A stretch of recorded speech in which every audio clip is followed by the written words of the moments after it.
Hello there. Welcome to The Bad Word. I'm your host, David Shelton, and this is a very special episode. It is election night. I'm not in a place I would normally do this show. I'm not in my normal attire, and it's going to be pretty short. So let's get into it. The topic for tonight is Donald Trump. Again. Hopefully for the last time. Now, I'm not really going to be talking about Donald Trump's character flaws like I normally do. So that means that his racism, his xenophobia, his courting of the alt-right, his sexual assaults, his embracing of rape culture, his tax evasion, and his horniness for his daughter are all completely off limits. I'm not even going to bring up the fact that he's the love child of Bill Cosby, Woody Allen, Archie Bunker, and a traffic cone. No, none of that. Instead, I'm going to be talking about Donald Trump's business record. And the reason for that is because many people are convinced that the United States needs to be run like a business. Now, obviously, that hypothesis is preposterous. But let's give these people the benefit of the doubt, shall we? And let's look at Donald Trump's greatest hits, because of course Donald Trump's a businessman, and he's going to run the country like a business, and he's going to make it successful like his businesses. So let's go through Donald Trump's business record, his greatest hits, if you will. First, there's Trump Airlines, which lasted all of 3 years until Donald Trump defaulted on a $245 million loan and surrendered ownership. Then there's Trump the Game, which sold 800,000 of the 2 million copies it made. And then Trump Magazine, which lasted only 2 years due to the recession and no one having any money to buy any of the expensive shit he was advertising. And then Trump Mortgage, which was launched in 2006, just as the housing market was beginning to deflate. Awesome.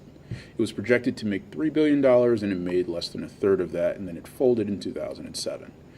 Fun fact, Donald Trump didn't pay taxes on the business either. So, he's just doing his whole tax evasion thingy-mabob that he's always done.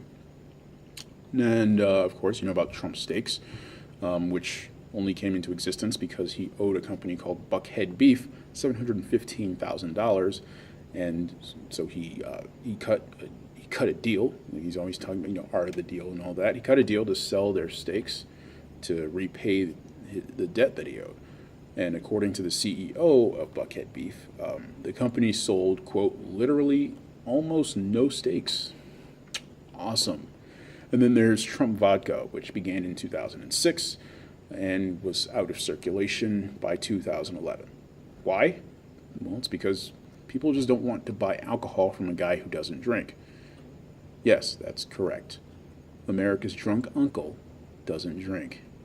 So that whole semi-psychotic, wildly ignorant buffoon thing he does, he's sober when he does that. Let that sink in. But I said I wasn't going to go into his character. But yes, let that sink in. Of course, there is the failure of Trump Tower in Toronto and the recent closing of Trump Tower Tampa and the recent closing of Trump Tower Toronto. And then, of course, there's the issue of his casinos, which, according to tax records uncovered by the New York Times, in 1995, Donald Trump lost over $916 million running casinos. 3 of them went bankrupt, and after he borrowed hundreds of millions of dollars, he suspiciously seemed to just bounce back all of a sudden. How? Well, let's revisit the $1 billion loss again, shall we?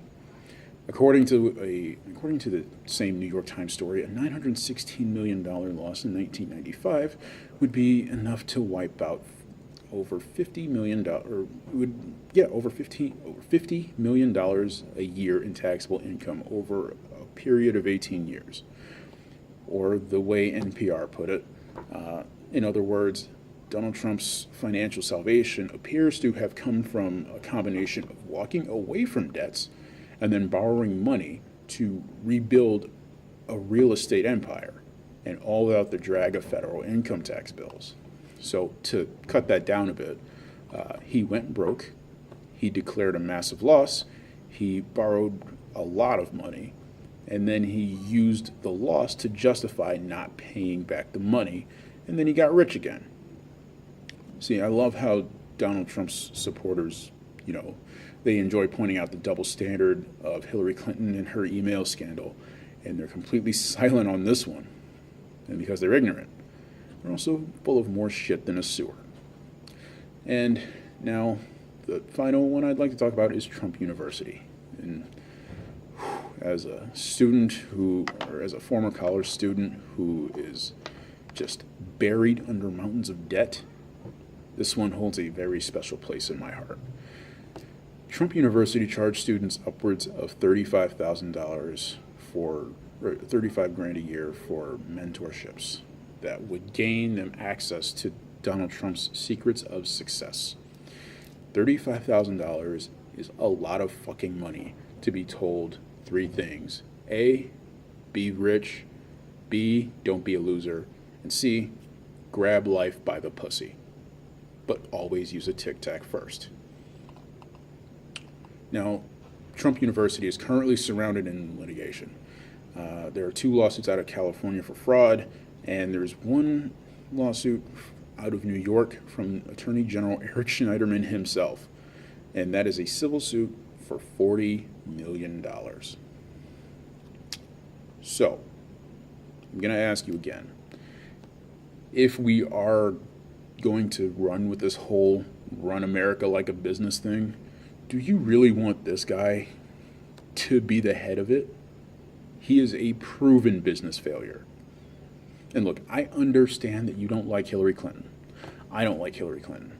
And honestly, if you're going to stay home on Tuesday and just say, fuck it, I'm not voting, I get it. I'm not the one to tell you to get up and go vote. I don't have a right to do that. I don't even have a right to tell you not to vote for Donald Trump or not to vote for Gary Johnson or Jill Stein. But, I mean, if you don't want to vote, to me personally, that is fine. You are well within your rights. And fuck anyone who says, oh, if you don't vote, you have no right to complain. Of course you have a right to complain. You live here, you were born here, or even if you weren't born here. If you pay taxes and you live here, and if you don't live here, you have a right to complain. That's free speech. You can do whatever you want. But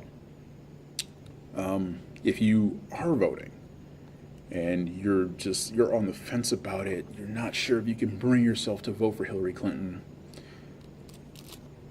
let me just say, the alternative to a possibly crooked politician, to 4 more years of the same old bullshit, the alternative to that is candy corn Hitler. Okay? If you're not going to do it for me, and you're not going to do it for Hillary Clinton, do it for Captain America, okay? Do it for Cap. What would Cap do? And what would Cap say if you voted for just an awful human being like Donald Trump? Do you want to make Captain America cry? Because that's how you make Captain America cry. This has been The Bad Word, and whatever you do, just don't fucking vote for Donald Trump.